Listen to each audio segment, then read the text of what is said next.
In this video, let's quickly look at how we can sort a list. Python makes it really easy to sort. In fact, the command is just sort. We have here an example, a list called students, which has Alice, Chuck, and Bob.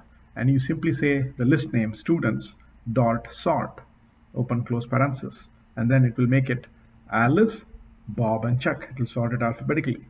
In case you wanted it reverse sorted, you simply say students, the list name dot sort, reverse equal to true, and then it will make it Chuck, Bob, and Alice.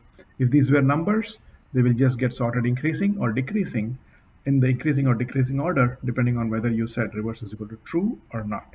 Now let's go over to Python and take a look at this in action. I have here a list of grocery items. I'm calling it grocery. And now if I say grocery.sort, it will sort it in alphabetical. You see eggs is the last one here, but once I sorted it, if I print it, you see eggs has moved. So it's now alphabetical, BR, BU, E, M, and T. So it's alphabetically sorted. I can also say grocery.sort reverse equal to true, in which case it will sort it in the reverse alphabetical order. Okay? That's how list sort works. Thanks for watching.